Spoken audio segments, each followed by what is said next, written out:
It's time for AggroChat, the official podcast of the Tales of the Aggronaut blog and stalwart gaming community, where we talk about stuff and things, and the stuff about the things, and sometimes gaming.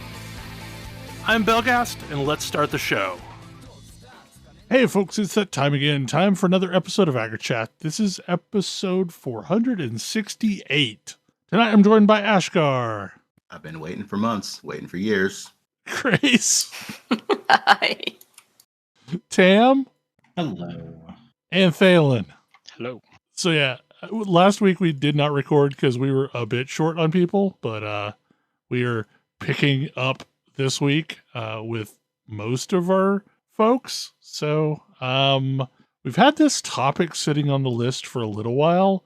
How is COX so balanced? And by COX we mean City of Heroes and City of Villains.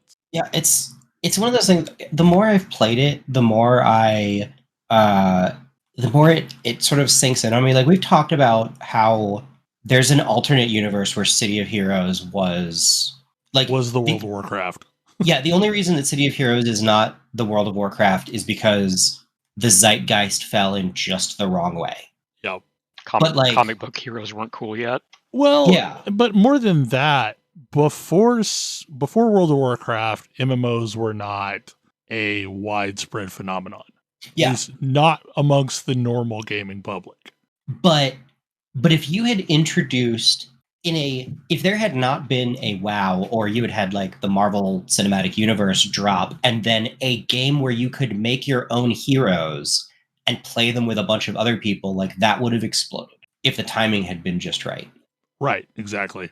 And like, had City of Heroes been the Marvel Avengers game, that would have been a different story for both City of Heroes and the Marvel's Avenger game. yeah. And the thing that I find really interesting about it is City of Heroes is not a, like, somewhat forgotten game because it was bad. Like, it's an excellent game. It's got, like, if there's any critique of it, it's that they don't have, like, a super refined end game. But, like, neither did WoW for a long time. Yeah. And City of Heroes really leans into you making a whole lot of alts. Right. Yeah. And they make it fun. And they picked up a lesson early that WoW took multiple expansions to figure out, which is you need more to do at low levels so that your alts aren't bored. Well, we are getting the benefits of, there is some private server benefit coming in here. This is true. Because you can choose not to do some things because XP is just faster. It's true. But also, even back in the day, that said, yeah, you didn't have to play for days, weeks, months before the game really got fun. Right. Yeah. Like, it was fun immediately. And a big part of why it's fun immediately is because pre-WoW, with some caveats around EverQuest, but pre-WoW, there wasn't much like, oh, you made a mistake with your character build. And it's interesting because, like, we talked about balance, and, like, we've talked about, oh, hey, like, this class is just bad, or this option in MMOs that we play and like is just, like, not doing it. And City of manages to have more build options than almost any other game I've seen. Path of Exile has more. And that's, like, the only extant game I can think of that has more of those. And, like, I think if you got really deep into City of Buildcraft, Path of Exile wouldn't have more by very many once you got, like, deep into all of the different ways you can build a character. But the thing that gets me is that in City of Heroes, they're all valid. Like, I went through 30 characters before I found one where I was like, this doesn't work. And the only reason it didn't work is because I'm impatient. Like, it wasn't that it wasn't capable of doing missions or whatever. It was just cursed by me being able to compare it to other things. Yeah. Yeah, there are absolutely builds that can do missions faster than other builds and the like. But you can pretty much play whatever you want and do okay. Yeah. Well, and when I looked at it online, the specific build that I had put together was called out by people as, man, it's so weird that in this game there's like this one thing that doesn't quite work. Because people are just so used to any option is valid, it all works. Because by and large it is. And given how many games struggle to balance their stuff, it's interesting to me to look at City of Heroes and be like, yeah, it's all fine. It's all balanced. I mean, a large part of that, which we got to find out from the Homecoming team, interestingly, is that a lot of City of Heroes designs are to a formula that they break from when it is interesting to do so, but like the baseline designs have to conform. So they all perform roughly the same. Because almost each power set has like its own varying mechanics and special things to take away from that. Like they don't all play exactly the same, but the baseline design of how much damage a power should do for its cooldown and its cost is like there's a formula for it. Yeah. And it's really cool to see. It's really cool to see that they, have this formula and are not just good at building it, like not just good at building things that are interesting within it, but sticking to it enough that they're not enough that it's still meaningful. I think what's probably more interesting to me is how many of these classes they nailed in the lab, for lack of a better term. Because, like, there were a bunch of tweaks that had to happen. Like, I remember regen as a power set being nerfed multiple times to bring it into band. Yeah, it was way too good originally. But most of the stuff didn't have a lot of up and down swings. Like there were outliers that were brought in line, but for the most part, most of those move sets performed the same in beta as they do now. I mean, I can see people even now complaining about enhancement diversification. Sure. Like that was a big change, but it was mostly a big change at endgame. Because that just meant you couldn't slot 6 of the same enhancement into your power and be absurd. Yeah. And like games, there are many games that still struggle with this. And the other part that I think is really, really interesting and in some ways telling is it's clear they have a specific goal, and that goal is lean into player fantasy. Because honestly, it's fine that electric and fire and energy and pistols all kind of have the same handful of starting abilities because they all feel different. Yep. Yeah. And like they feel different enough that it's like, yeah, I understand that this is the kind of move I need, but it doesn't feel cookie cutter because it's my particular thing. Well, and it doesn't suffer from the problem that Rift did.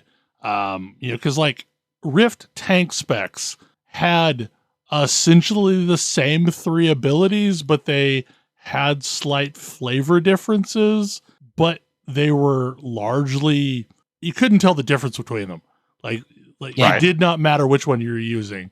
Whereas in City of Heroes, like it's the VFX and the sound design and the timing all serve to make them feel a little bit different.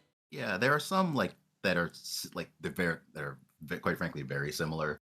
Like the first blast from radiation and fire and energy all kind of feel similar. The fire one does the bit of a dot. The others have their own side effects. But like as soon as you get past the first 2 powers, you start getting larger divergences. Yeah. Yeah, it's a good way to be like, yes, you have a baseline that is like, here are some basic things that you need. And there are a lot of games, I was talking about I was talking with some other people about minis games factions, and it's like these factions struggle not because their stuff is bad, but because you just didn't give them the basic tools they need to answer the questions that the game asks them. And that's an important thing. I This is one of those things that I don't know off the top of my head. Was City of the first MMO to give you 2 abilities when you started?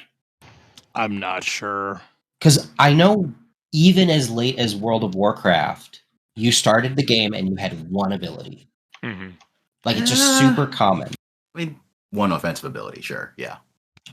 Sometimes 1 ability, full stop. Like now, if you start a WoW character, you start like, out with several abilities, but so the thing is, I remember starting with Wrath and Rejuve, but I think Rejuve was not level 1. Rejuve was not level 1. No, yeah. You got Rejuve at like level 4 or something. I think it's 3, but yeah, 3, yeah. Like you get more stuff relatively quickly, and like that was a big strength of WoW. But there's something about Paladins didn't even get a real ability; they just got a buff that did a thing every so often. Yeah. Well, and then also City of Heroes doesn't have an auto attack, and that was kind of revolutionary for the time too. Yes, but yeah, like for all that, I've definitely seen, the internet writ large complain about like, oh, they're making all of these things cookie cutter. They're making all of these things too much the same. Like City of does such a good job of giving you things that are basically just the same, but you don't care because they feel good.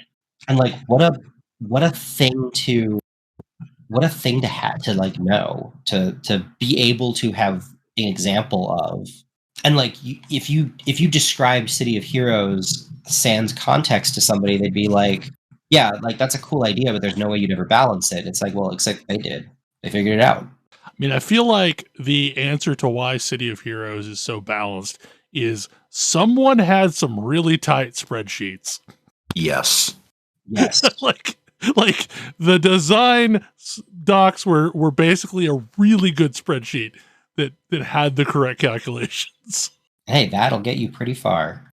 Like, I feel like we can thank Positron for that. But it's been a long time. I can't remember for sure, but I feel like it was Posi. Having looked it up, Druids in WoW did in fact start with 2 abilities by the time I started playing. But the second one wasn't Rejuve, it was Healing Touch. Was that end of vanilla? Yep. Anyway, I'm on my 3rd page of alts because I have a problem. I mean, that's also a benefit of playing on an emulator server is you have essentially unlimited alts. You have 1,000 slots per server. Yeah, it's madness. I want to say we had 8 at launch. 8 sounds right. God, like it was 1 full page, I think. Like, I feel like there was enough that you could have 1 of each of the character types, and then maybe 1 or 2 extra. Unless they changed it, a page is 10. Okay, then maybe it was 10. Although the page now looks different than the page did back then. That's fair. It was, I want to say it was 8, but I don't know for certain. Anyway, it was, like the first thing you did was create a bunch of alts, and then you figured out, which one you wanted to play, and then you played that a bit, but always took little vacations on the alts. Yeah, like I've got probably 10 characters that are all level 12-ish. I remember we had a superhero team back in the day that was like all guys in the suit model, and it was called the Accountants, and all of the character names were just like Doug and Blaine and Steven. Yeah, I mean, I made an incredibly tasteful character. That's just the most blank looking expression I could find, with like the kind of uncanny, it looks like Data's skin from Star Trek, like skin color, and then robot arms and a gray hoodie and blue jeans. See, but the F on the chest made it look like it's Zuckerberg meets Team Rocket, which is honestly hilarious to me. Like, it would be better if it were a lowercase f. I'll give it that, but it's very funny to me. I haven't quite had the wherewithal to enter it into a costume contest, but I've thought about it. So here in a bit, we're going to talk about Last Epoch, but on the day before Last Epoch servers opened for 1.0, Nightingale released, which was a game that I had been very interested in. And to be fair, it released into early access, but releasing a game into early access is just releasing an unfinished game. Correct. Yep. I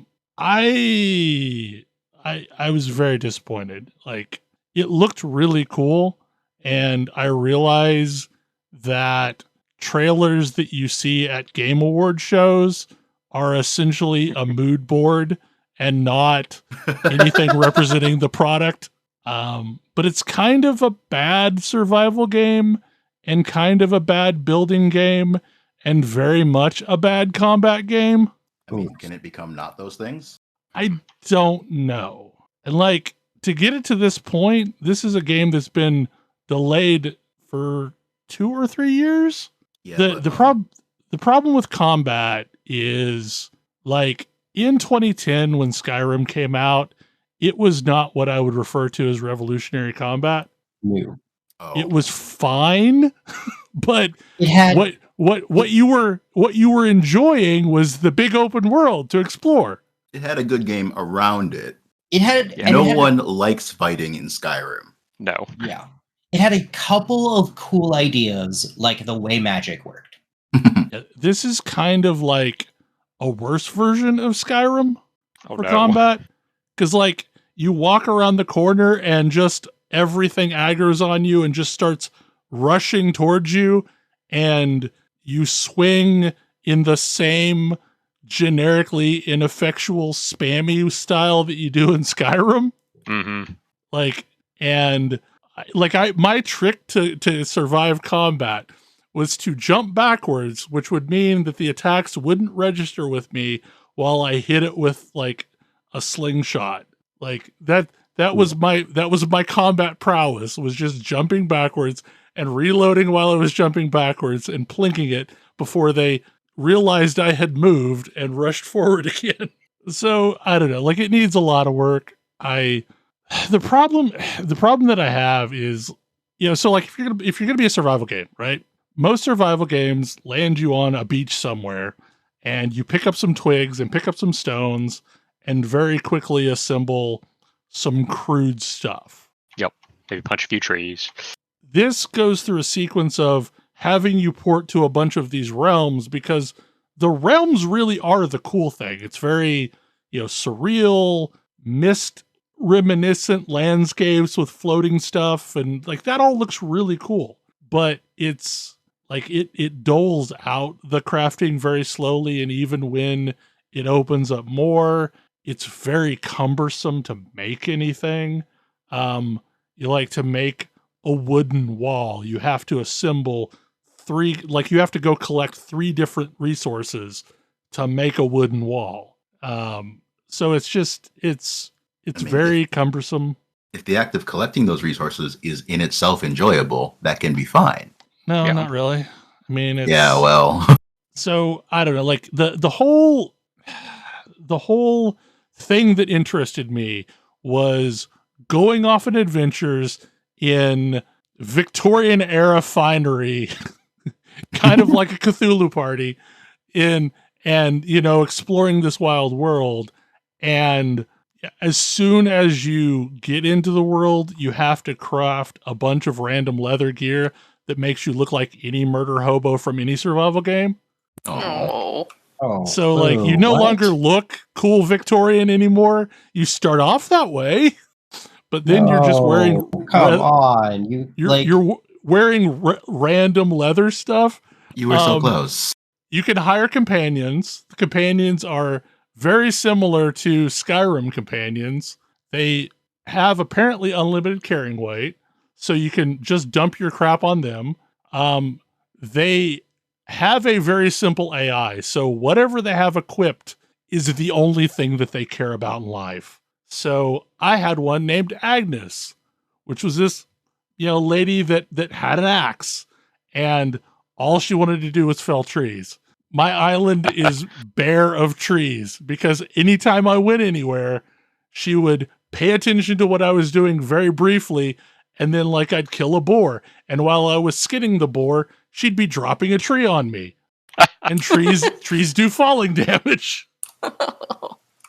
I'm like, so yeah, it's just it's a kludgy mess. That's a pity. And like I thought maybe I was being unfair, and then I went out and watched a bunch of reviews that came off on embargo and they're like, yeah, I played 50 hours of it. I'm not going to play anymore. Oh, I've seen all it has to see and it doesn't get any better. The idea is cool. Like, you have a base world and then you assemble random combinations of cards to create other worlds to go adventure on, but like it's not a good survival game. It's not a good building game because building is awkward, and it's not a good combat game. So like maybe if it was a good running around in Victorian outfits game, but like that's not it either. So I don't know how this game ended up this way from the obvious mood board trailer that we got. Yeah. I think it's a situation where nobody really knew what they were making. Because like you do sometimes get there where it's like you've got a couple of interesting ideas, but they never gel into something. Well, it has some wild stuff going on it. So like the character creator is insane. You can create a character and you can also define the appearance of 3 generations of your family. And then on your character, you can drive, like you can either set your physical traits on your own or drag a slider around to determine which side of your family you inherited things from. And like you start by defining what your profession was, what your background is, and all of this stuff that like doesn't really make sense for the game that they built, but it's really cool. Yeah, like why would you go to all that effort? Yeah, I don't know. This sounds like some folks maybe some folks were just each doing the thing that they thought was cool and never really thought about the wider game or what purpose does this serve within the wider game. It's like Mass Effect. Someone really wanted to have a hover tank. It's an awful idea, but somebody really wanted it. I liked the hover tank in 2. No. I hated hover tank. Better than the Mako in every single possible way. I mean, that's accurate. But again, like it's like someone did some things. Some of it's really cool and in depth, but like the end product doesn't make any sense. But whoever did the visuals of that world, like kudos, because it looks gorgeous. It's just a mess otherwise. I mean, it sounds like when we talked about Last Epoch 4 years ago. Yeah, no, I mean, like, so maybe 4 years from now there'll be a game there? I don't know. I think it's extra harsh because this is also the year that gave us like Enshrouded, which is mostly a complete product out of the box and has reasonably fun feeling combat. So I may be also judging it against that. But speaking of Last Epoch, it officially launched out of early access on Wednesday and has had one hell of a week. I wonder how this is my shock face. I wonder how they're feeling compared to the Helldivers people. That too. I know how the Helldivers people are feeling. They have no idea what's going on. Well, so like today, Last Epoch passed the highest peak concurrency that Path of Exile has ever had. Yeah, I'm sure that there's a bunch of people having some real reasonable takes about that. Like this is what happens. Well, actually, we get here because D4 was this big budget, well-marketed action RPG that made people remember, oh yeah, I kind of liked that genre once, and then failed to deliver on those promises, and it left a vacuum of people wanting that thing. And Last Epoch is a pretty accessible version of it, at least far more than Path of Exile. I mean, that thing you just said caused Path of Exile to have its biggest league ever. Mm-hmm. Right, exactly. So, like, it had trickle-down effects to Path of Exile too, but, I mean, really, Last Epoch is a game that is designed for people who are not already deep in the sauce. Right. A D4 player that casually plays D4 can pick up Last Epoch and have a hope of getting through the campaign at least. More than a hope, I would say. Yeah, I mean, I think you can kind of play anything well enough to get through the campaign. I have seen people get stuck at the Chapter 2 boss. I mean, to be fair, like I died quite a lot to Lagon the first time I fought Lagon, and I still died in Lagon occasionally. Sure. But that boss is intentionally difficult and at the end of chapter 8. I mean, it used to be the last boss in the game. Well, yes, it's not that now, but still. It's been interesting to see like how many people are playing this game. But also I feel so bad for EHG because they are trying real hard to solve problems that only scale can cause. But like after the first some hours, the game's been at least somewhat playable, and so long as you stayed out of towns, it was fine. It's varied. It's varied a bit. Yeah. Like load times have sucked. That has been a consistent problem. Towns have been awful. Depends a lot on when you play. Yeah. Like Tam and I have had pretty good success playing together after the East Coast is asleep. Yep. But Well, I think it's less the East Coast and more once Europe goes to bed, because the crossover of Europe and early North American folks really seems to be the problem area. Like, I mean, when that is both true. sides are open, it has problems. But once, by the time West Coasters get off work, it's probably perfectly fine. No. No. Once it's like I really 8, do mean after the East Coast has gone to bed. yeah, like 8-9 p.m. on a weeknight is about when it gets good on West Coast. But also, once you hit the part of the game where you don't need to go into town very much, it's been pretty smooth today. Yeah, I hit monoliths. I don't know if it was yesterday or day before yesterday, but once I got to monoliths, it was smooth sailing, because like that I think is the most load balanced piece of the game, because you know it's normally the busy part of the game. And I've not seen any issues with monoliths other than like there was a bit of lag when we were hitting brand new peaks this afternoon.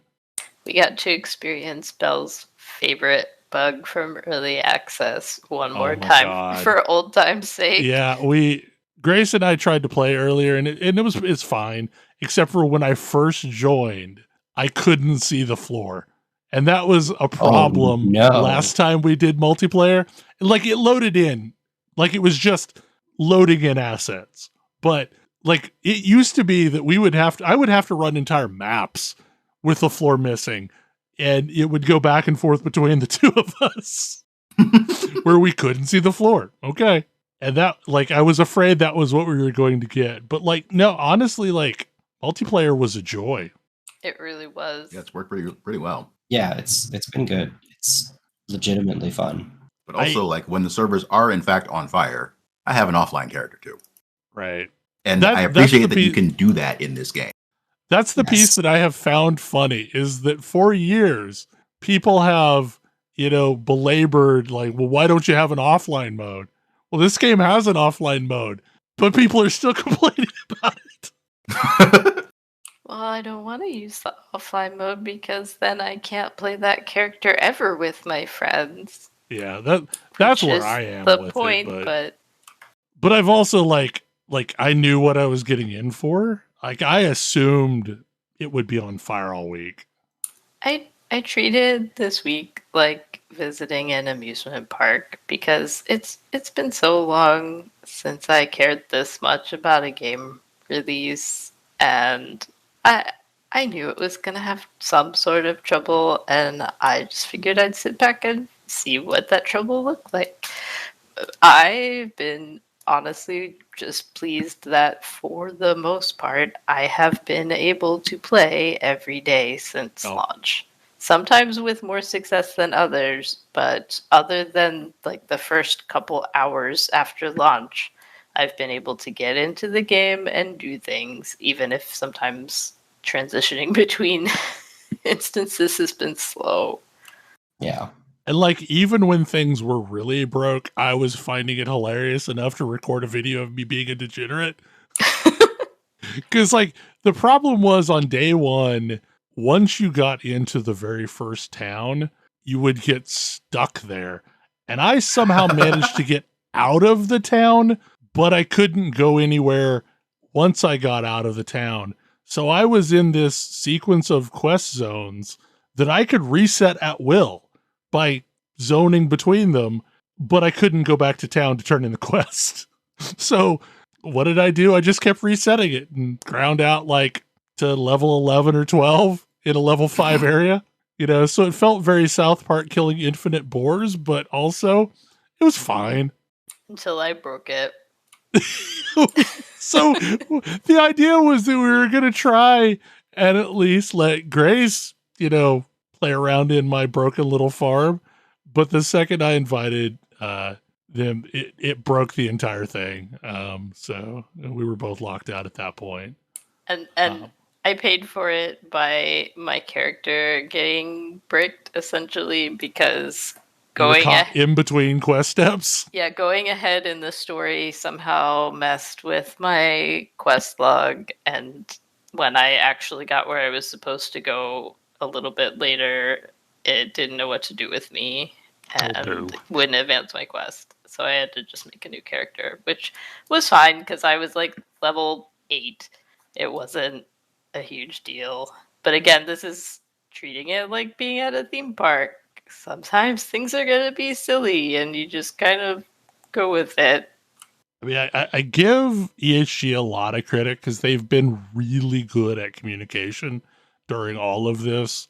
Because like during the worst of it, they were releasing a comment like every 30 minutes or so of like, where they were, what they thought the problem was, what they're trying now, which is probably overkill, but also like appreciated because, it just, a lot of people just want to hear something, anything. Yeah. But like in the grand scheme of things, I am so impressed with 1.0 because I was not prepared for the level of changes that they did between, 9 or 0.9.2 and 1.0. Like the graphical overhaul of the world is so staggering. Yeah, it's been really wonderful coming back in after having intentionally taken a little break. And there are zones that are just unrecognizable because of the overhaul. Like you can sort of see the underlying structure is still the same, but man. Like I only know what the zone was because I was very familiar with that zone and like where it played in the quest sequence, but yeah, it's unrecognizable from what it was previously. And there's all kinds of from that weird. There's so many weird little touches.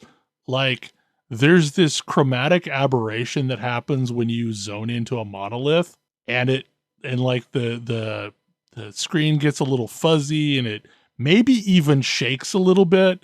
So like it has this entire like it has this feeling that you just traveled time, and like it's just a little touch, but it's so cool. The trees are all slightly nicer. Yes. Yes. The one thing that I will say, the only downside to this that I've seen is that a lot of stuff that, like, I didn't get very far in the original game, like in the pre-release game, because it was one of those, like, I know this is going to come out at some point, it's going to have seasons, I'm going to not care too much, and I don't want to already feel like I know everything about the game before it's real, but some of the new terrain is not set up to cull properly. Yeah.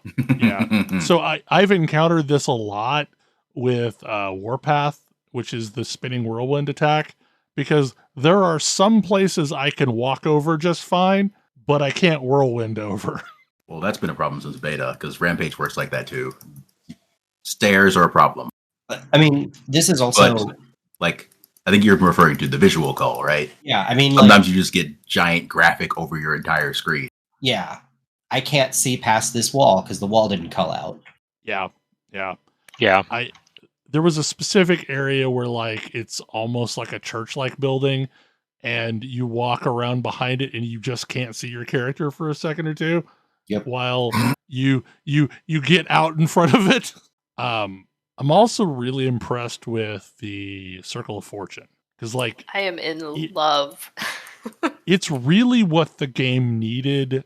So it's essentially giving some functionality similar to what the Atlas passives and scarabs and things like that did in Path of Exile, so that it gives you this system to kind of choose some chase objectives when you're doing other content. And in reality, what you end up doing was just stacking a bunch of prophecies and then forgetting about them. And then when you're out in the wild, you have loot explosions and it feels really good because some prophecy that you had, finally completed. I mean, there's a few where, especially if there's some in the campaign or something where okay, I have to go kill this boss. But yeah, for the most part, you stack a bunch of these things on your character and then you do your thing, and occasionally 7 uniques will just drop because the prophecy got fulfilled. It feels so good. And a lot of them are multi-use prophecies. So it'll have, 2 uses or 3 uses. So they stick around for a long time. I'm not so sure about the Merchants Guild faction. I don't think it's quite working out like they had hoped it would. There's some weirdness there. So they made a last minute change prior to go live so that anybody at any rank in the Merchants Guild could sell any item. And that's caused some weird stuff because you have to be of certain ranks to buy items. So uniques without any legendary potential are infinitely more expensive than uniques with 2-3 legendary potential, because there's nobody on the servers yet that can buy those things yet, because it requires you to have rank 8 and Aha. and there's just nobody at that rank, or very few people at that rank. I think I'm pretty far progressed into the faction system, and I'm only rank 5 of Circle of Fortune. Apparently, if you actually heavily buy and or sell stuff, you can rank up much faster in Merchants Guild. Yeah, you can also just grind it by buying stuff off the gambler, because I guess you get double the faction points for the favor that you spend. So you does that also work for the supposedly Circle of Fortune? Yeah, supposedly. But that's the boring way to grind it. I mean, some of those bases look really nice. I mean, I used one for a while, the two-handed sword base that had melee leech. So apparently Circle of Fortune got the arcane bases, and Merchants Guild got the seafaring bases. So all those do seafaring looking weapons like the anchor axe or the tentacle wand. Those all apparently come from Merchants Guild. Oh, too bad that we can't use, cosmetic appearances. Yeah. Other than MTX. Yeah, I really want a system where we just collect all the appearances for the stuff that drops, because there's some really cool looking items in the game now that I think look better than the MTXs. For once, that thing that Path of Exile gives you lets you take an item and turn it into a visual. Yeah, that would be useful in this case. Yeah, because there's actually items that look cool that aren't MTX. That's another thing, is there's a bunch of really interesting new armor bases that went in the game with this patch, and weapon bases too. There's just a ton of new functionality that was added. I mean, Falconer and Warlock apparently are very, very, very, very broken, but that's fine. They always start out that way. Yeah. I mean, Falconer is very, very, very, very fun, so they could probably nerf it a little and it would still be fun. What was the comment from earlier this week? Taking 30% damage off of something with infinite damage is still fine. Yeah. Although, I wouldn't think that applies to Falconer as well. Yes. I wouldn't say you were that far out of band with what I was doing. So no, I don't think so. Especially considering that you were playing a more tanky sort of build. Yep. But Yeah, things definitely, and I don't know whether some of the enemies may have also gotten retuned because there's Did. there's a few specific enemies, just regular enemies that were always super tanky and annoying to kill, and they have been less so. I mean, now that There's a lot of that in the early game. yeah, Mhm. Stuff just feels less annoying to Yep. chew through. yeah. And I'm in empowered monoliths now, so those mobs definitely feel a little tankier again, but they don't feel like they're taking forever to kill like Well, they the other used thing to. is, they made basically all of those mob types into guaranteed rares. That's the thing that I really appreciate is how much better visually it reads that something is a rare mob that you now need to care about, because like they're always significantly larger now than the rest of the mobs. Even if it's just a rare version of a thing that you've seen a bunch of times, they're all like much larger. Like map bosses felt like they were more boss like, in the way that they were presented. I really like the new UI. I like the font. I mean, I just like that all of those things are rares because there are so many things that work specifically against rares and bosses Yep. that did not work against extra tanky normal enemies that do now. I mean, like, there's almost not a single thing that didn't get touched in some way. I really like the intros between chapters, or the outros. The little However cutscenes you'd like to call The it. little cutscenes, yeah. Like, those are very effective for what they're doing. And they honestly make the story significantly more coherent. Yeah, there's an Yeah. actually coherent story. Yeah, I mean, I haven't played anywhere near It as is much as you guys still, have, but like the game started and it told me some things, and I understand like why I'm out beating people up and who they Yep. are. So that's good because I sure didn't, Yeah, it when I didn't tried this out before. Yeah. So once upon a time, the current chapter 2 was chapter 1. That was bad. And even after that, the previous chapter 1 didn't really tell you what it was doing. Yeah, it's much better now. Yeah, like my memory from before is you're on the road and you find a person and they have a shard and then like monsters and then Basically. You go up a mountain and now you have a broken clock. yeah. Why? I don't know. I have to say, Timey-wimey things.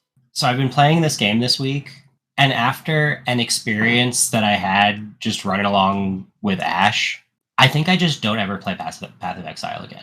Like I had that like epiphany moment because we're running around and I hit the point where I, got to pick my subclass or whatever they call it.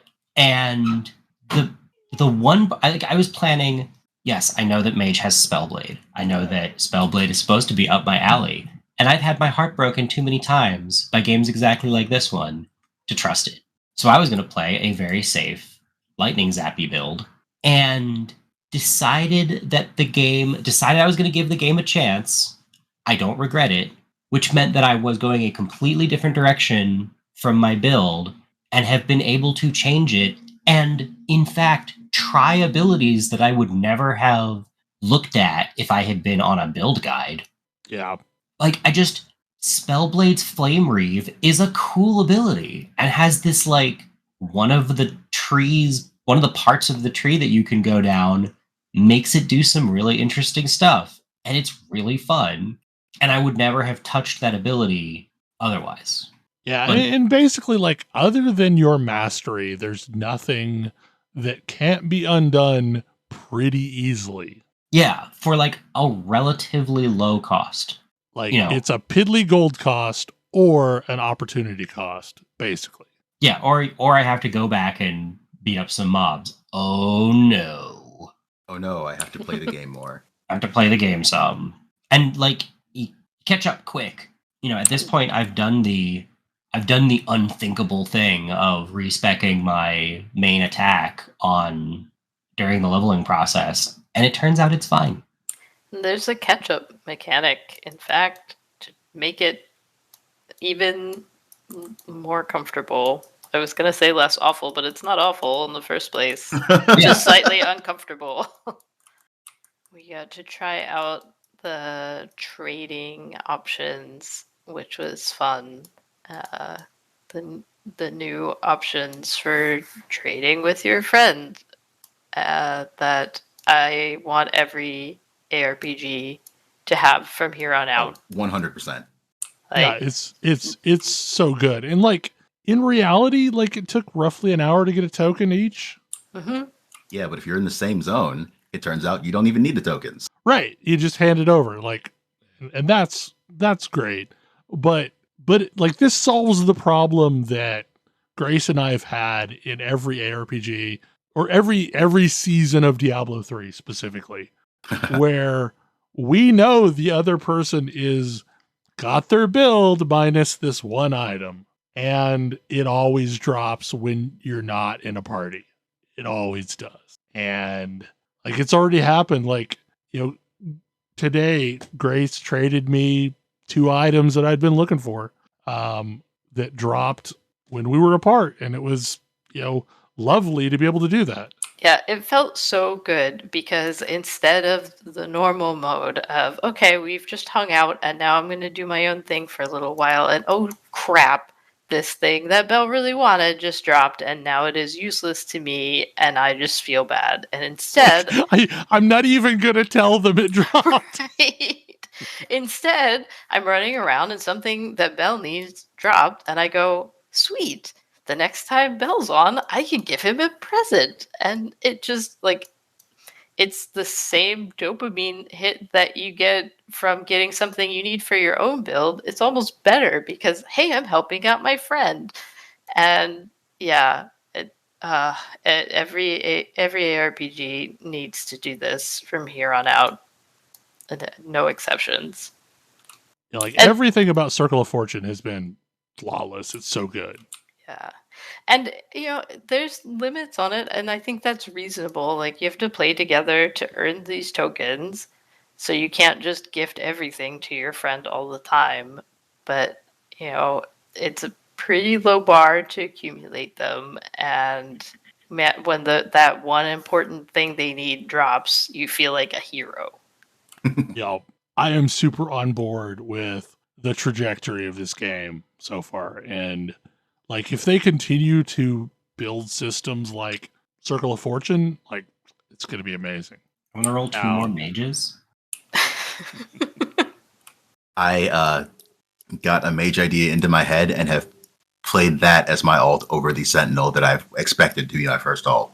I mean, I might make mages. I have 3 more Primalist ideas.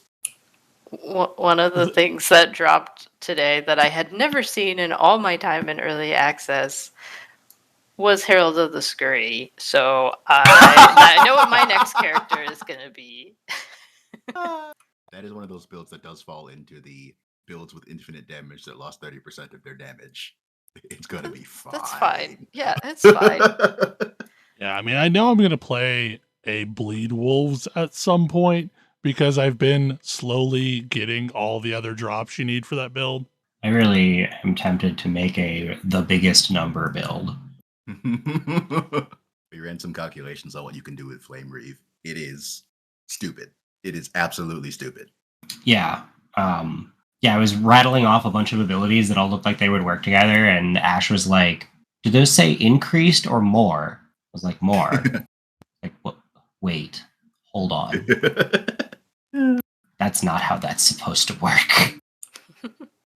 I think the thing that I really like the most about Buildcraft in Last Epoch is how incremental gearing feels and how it's easy to slot, upgrades in as you go.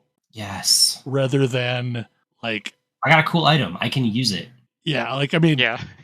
it does not feel like I get a lot of trash, but also I'm filtering it out so that when something drops, chances are I can do something cool with it, and I can take those almost right items and turn them into right items. And if I do find an upgrade, I don't have to now change out every single other piece of gear I'm wearing. Yes. I mean, resistances are still a problem, but They're not that much of a problem. It's not as there are critical of a them. problem. There are a lot of them, but the math is different. So it's much, much less of a problem. Yeah. The other thing that I actually I was playing and I had a thing drop and it just like stopped me cold. I got a set drop at like level, I don't know, 22. And I was commenting to Ash about this yesterday. It's actually really cool that you can get build defining sets and uniques at surprisingly low levels, because then you don't have to be like, okay, if I get this item, my build comes online. Well, and there's a lot of early uniques, especially, that can steer your build in a direction that you weren't going to go. Yes. And you can use them. Yep, you can use them right away while you're leveling, and and you can spec into that path and run with it until you don't want to anymore, and then undo all that and go to something else. And if you happen to luck out and get a piece with LP, legendary potential on it, then you can upgrade that when you get to the end game, and it can last forever. I got a thing with Weaver's Will on it, and it was hilarious. I mean, those are awesome.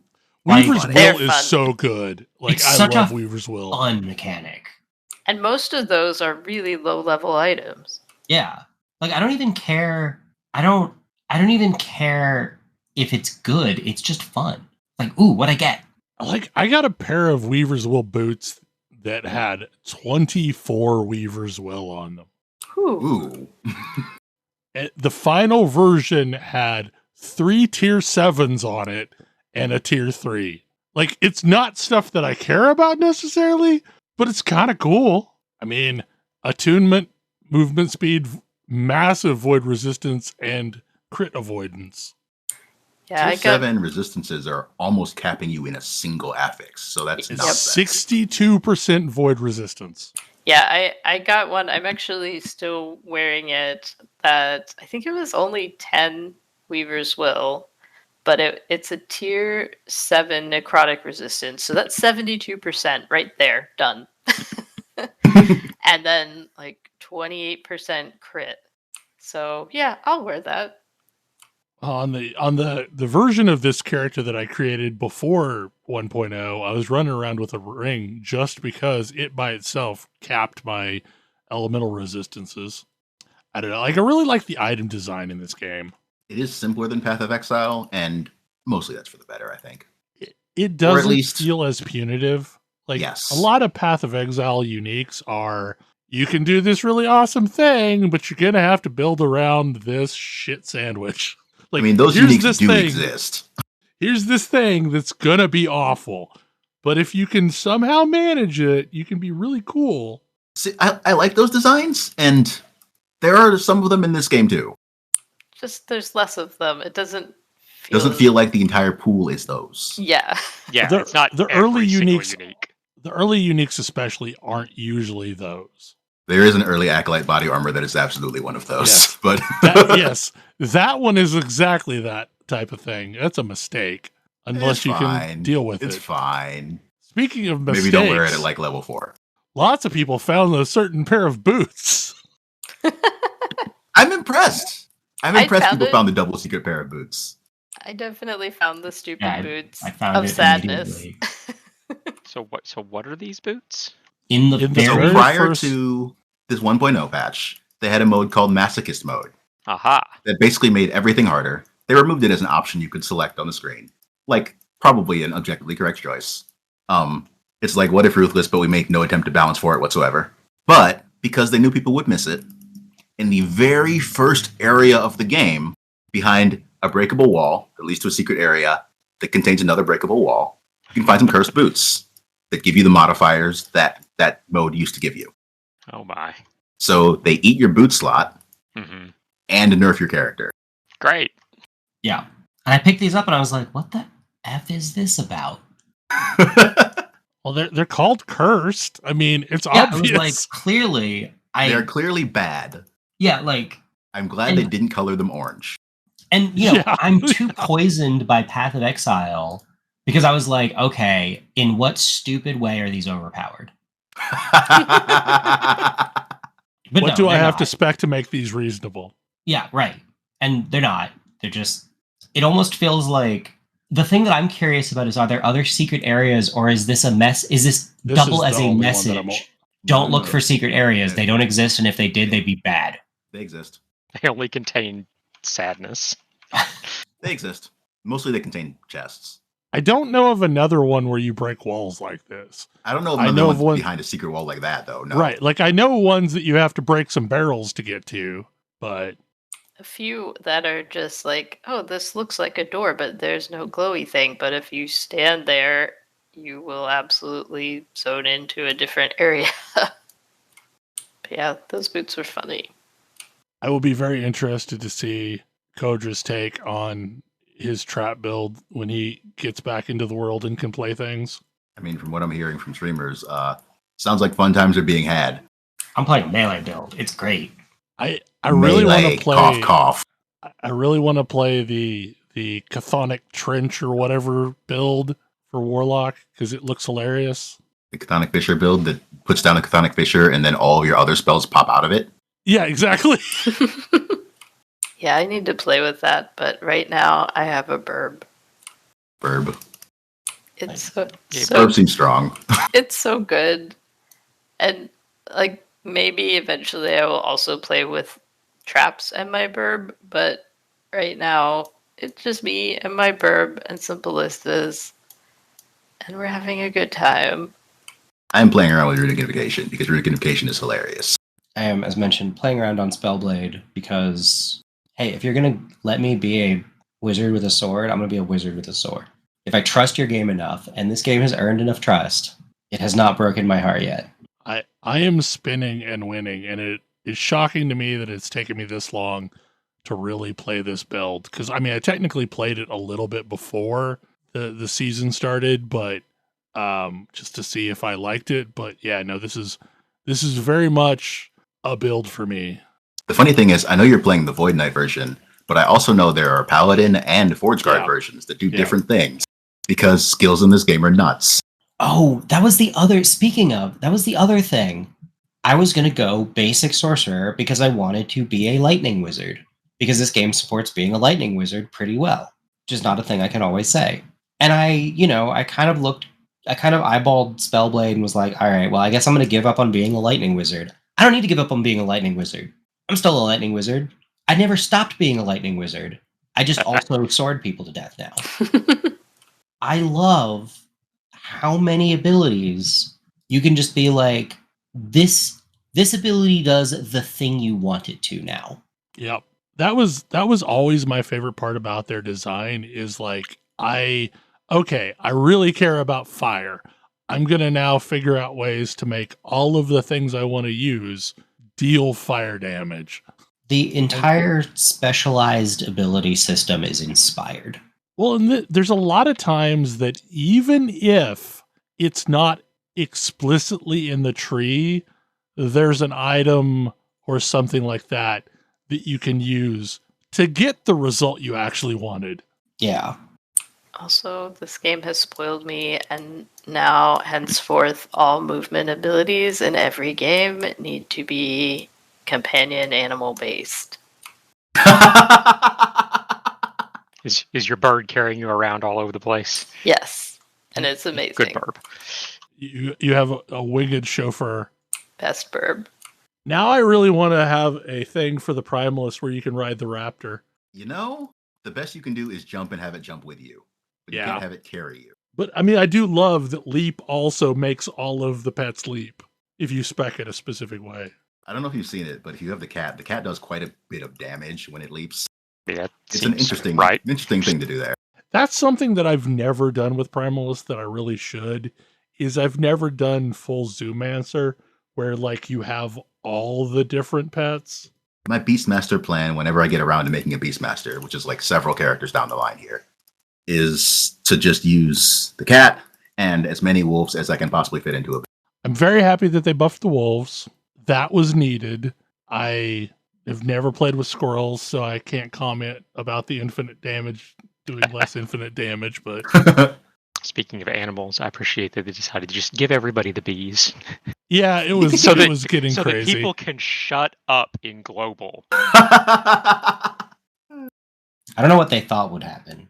I mean, It's literally a pyramid we scheme, didn't think but this for thing through. It's bees. our first time things from EHG. I mean, I give them props for recognizing that this thing was dumb and putting a stop to it. This was a terrible idea. It was a horrible Ponzi scheme. I succeeded at the Ponzi scheme. I have maximum bees. I have some bees. I don't know why the bees have wigs, but I love them. Well, So now somebody you'll told have me maximum bees. somebody told me that they think it's crash helmets. Like I mean, that's like the Cheerios bee has a crash helmet sometimes. oh wait. So the first thing I think of when I think bee with helmet is Goon Swarm. Nice. Could be, for all we know. I mean, let's be real. It's not unlikely. Yeah. Do they have tiny cigars? I don't know. I'm too busy with my pack lizard to bring out the bees. I was gonna say, does this mean that I have bees somewhere? So, Not yet. Supposedly Not yet. we are going March to all 1st. have bees. Okay. They said that they wanted to get past like all of the stuff with the servers before they even consider flagging accounts for things. Yeah, that's fine. That's entirely reasonable. The important thing is everyone shut up about the bees. Yes. Yes. I don't know. It's a great game. If you've not played it yet, maybe wait a couple weeks and then play it. Or again, play it offline. Yeah, or just We're perfectly fine. yeah. I mean, it's mostly fine. Like, I mean, also I gotta online say, is it's been currently mostly fine. but Yeah. Just try it, and if the amount of load times bothers you, play offline, but play it. It's good. it's very good. And like, Turn off public chat. I mean, It is it's an doing- online game. That's a given, right? yeah, public chat is it's not the as worst. toxic yet as Path of Exile. Well, I don't keep global on in Path of Exile, so I couldn't I don't say. either. It's very reasonable. I can keep global off in Path of Exile, but unfortunately, if you want any chat, public just keeps re-enabling itself. You can disable all channels, but like I want to be able to talk to people that might be on my friends list. Mm-hmm. I did not actually notice there was a friends chat. I mean, there's whispers, so point That's to point. I really hope at some point they give us guilds, because Yeah, that is surprised. precisely the friend group that I care about. It's weird that they don't have something yet, but like whatever, at some point they'll implement it, I'm sure. I think they're trying to figure out what they want to do with a guild, because what do they want it to be? Yeah. Yeah, because like It's a reasonable question. I know EHG Mike, the one that does all the live streams every Friday, has said that they've talked about it, and so often guilds or clans in ARPGs are just a chat channel, and they would like it to have some sort of a design to it so that it actually does something. It's a hard thing to figure out. I mean, I think probably the best guild right now is in Guild Wars 2, because it kind of like there's a lot of functionality of you can do things with it, but also you can kind of just take it easy and have it as a chat channel if you want.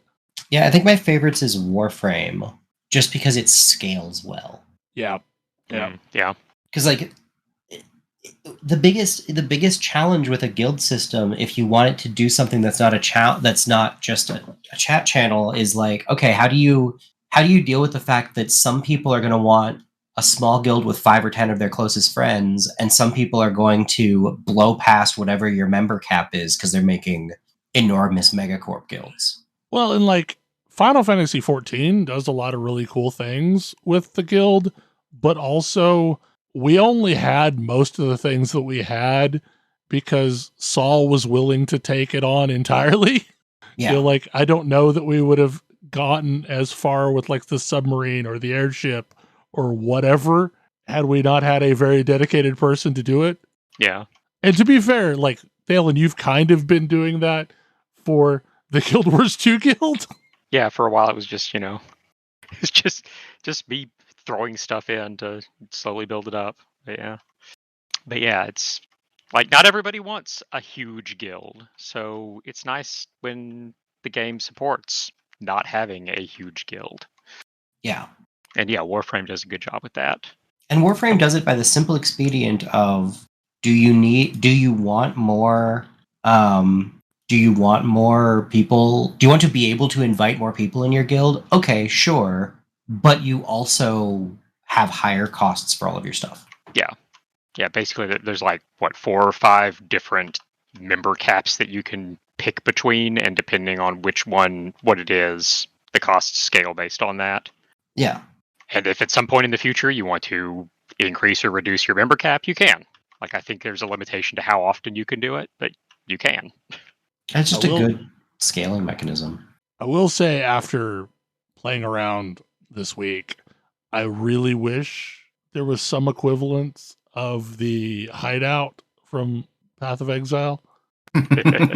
Because loading into the end of time sure is a thing, isn't it? It sure is. Yeah. And also, you can't load directly into the ready room for a monolith. And I wish you could do that, because so often, like, I need to go to monoliths, but I also need to do some rudimentary inventory maintenance before starting another monolith. And I wish you could just, like, if you could just load straight into a ready room, that wouldn't be too bad either. I thought you could do that. Now it starts you outside in the whatever the zone, the transitory zone is before you actually start a monolith. Oh, like, yeah, the sort of monolith entry zone. Yeah, the thing with all the paths in it. Yep. Yeah, you can't actually load into the useful room for monoliths. I feel like at some point the factions will probably go away and everyone will have access to trading and everyone will have access to Circle of Fortune. Probably not. I hope not. Like, I expect them to rebalance them. I do not expect them to go away at any point in this game's lifetime. Well, what I mean by go away, I don't necessarily mean that Circle of Fortune as a faction will go away. I think both will be open, because Circle of Fortune does so much more for your game than the trading post does. I mean, if you need a build enabling unique, you can probably get it faster on the trading post. Yeah, but what I mean by that is prophecies add so much gameplay to the game. Yes, I agree with that. That the traders are just missing out on. Like, it adds so much depth to the existing monolith system, or any of the systems, dungeons, or, arenas, or so I kind of feel like at some point that will become a core system that everybody has, and that maybe they'll do something slightly different for COF. I mean, I think they'll do something different for Merchant's Guild. I do not think prophecies are going to come to Merchant's Guild. I think they're going to come up with something alternate that encourages you to, trade with other players, but also adds, gameplay, because being able to buy stuff is powerful. Like, yes, it's just that the balance of how much power that actually gives you versus what Circle of Fortune gives you might be a little off.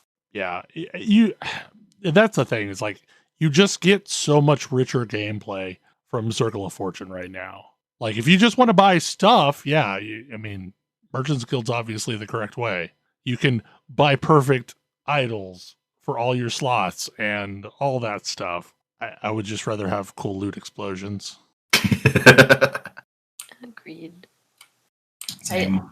I have found it somewhat entertaining seeing a couple of people in chat complaining that by having a faction that doesn't have access to the auction house, that they're depriving the sellers of potential customers. Hoo-hoo. Here's the thing people don't always get. They weren't customers. Yeah. I was never going to buy from you anyway. Take Right. your capitalism elsewhere. So really the answer here is, I appreciate that Last Epoch is a game where I don't have to have perfect gear. Yep. Yes. Like, my gear probably is terrible right now as I level up and haven't really touched the forge and forgot which items I'm even looking at upgrades for, and are kind of not bothering to pick up very much loot unless it like looks particularly shiny. I mean, you should be using the forge. It's really fun, and like the shards drop a ton even at low level. Oh yeah, like I've messed with it. I probably 60% of my playtime on this character has been running around with Ash, and I don't necessarily want to sit and muck around with a forge and like figure out what it is I want to do on all of my gear pieces. Oh yeah. When I'm running around with somebody else. So I just haven't bothered, and it's been fine. I'm strong. Ash has been randomly adding things to gear as we go along because you can just do that. Yeah, I feel like there's a big difference between playable and bricked, and I felt like that was not the case in Path of Exile. That like you can end up with a bricked build once you've exited, the campaign that you need to do significant maintenance on to make it viable. Maintenance that you can't afford with the bricked character. Yeah. I mean, to be fair, like when we were doing our guild SSF, like I was able to take all of my characters to a place of functionality just through crafting for the most part. Like I didn't really get a lot of gear from anybody else. But this was also your what? How many leagues? Yeah, exactly. And like you knew what a 7th character or needed so? to have to be functional. And Right. you had to make several characters to be able to do that crafting.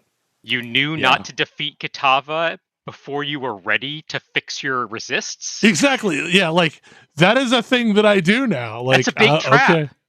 Yeah.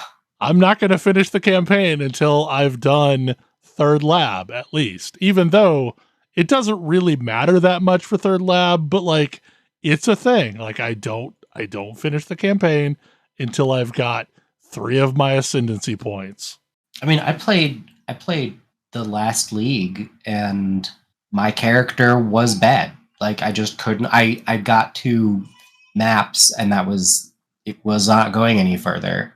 It was like I could not level. I could not reliably complete maps in a way that was like positive, like resource positive. And it would have been done if I hadn't had basically a giant infusion of resources from other people.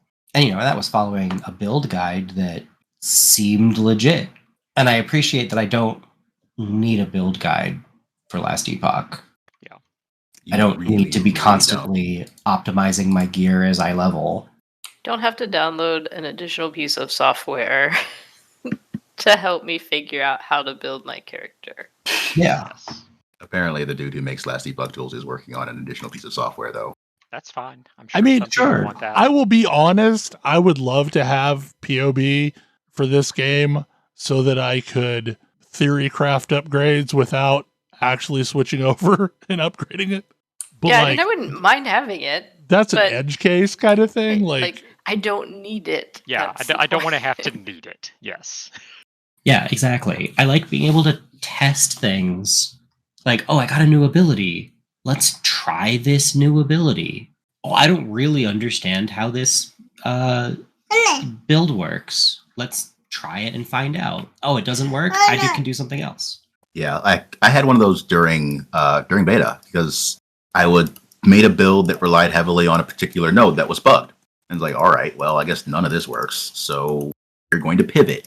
And I did, and it was fine, and it was good. And it's actually the build I'm playing now. That was what I pivoted to. It turned out it was really fun. one thing that I really appreciate, and this is something that they talked about a little bit, but the transition between normal monoliths and empowered monoliths is a lot more smooth than it used to be. Like there used to be a significant jump in difficulty when you went into empowered monoliths, and it doesn't really feel that way anymore. No, Like, there's a noticeable, but not as much of a step. Like if you can do the 90s, you can do the empowereds. I don't necessarily love that I need to be grinding the level 90 ones so that I can get levels to be able to get experience once I start doing the empowered ones. What do you mean? The 10 level gap is real. Like, I mean, yes, but you don't need to grind. I mean, you can just start doing the 100 monoliths and you get plenty of XP. I've been doing the hundreds, and I definitely got more XP from doing the appropriate level arena, but Yes. That's fair. also I am doing the empowered monoliths. I'm killing things just fine, even though I'm level 85, and the rewards are better, so I'm gonna keep doing I don't know. them. The XP is really slow in the Oh, night. that's like on the or phrase. It You don't is. need to grind. I just don't care about the XP because I'm doing the thing I want to be doing. Like if I'm capable of doing this thing at this level, and we'll occasionally get some additional XP, and we'll probably do a bunch more arena to get actual XP. Like it's fine. I'm not going to be pushing a lot of corruption for a while, but I probably wouldn't be planning to do that anyway. Yeah. But I definitely did go back and do some lower level timelines to boost my XP a little bit before I got to this point. See, that's mostly why I've started doing this, is because, like, you most definitely leapfrogged me. Yeah. And I was doing the maximum one that I could possibly do and barely getting any experience. Yeah, I zipped right past. And I don't know, like, doing the 90s is definitely a noticeable movement on the bar every time I clear one. So, I don't know, I may get to at least 85 before I shift back. Anyway, we have probably gone over at this point. Any final thoughts about anything? This is a game that lets me turn into a bear and has that be a good thing, and that's perfect. If It's been a you while. if you liked old Diablo games and you felt really turned off by the modern slew of isometric real-time RPGs, try this one. It's good. It's fun. You can get into it without A PhD. I mean, I'm not going to call it a PhD because it's really just an ability to read spreadsheets and comb the internet. What do you think a PhD is?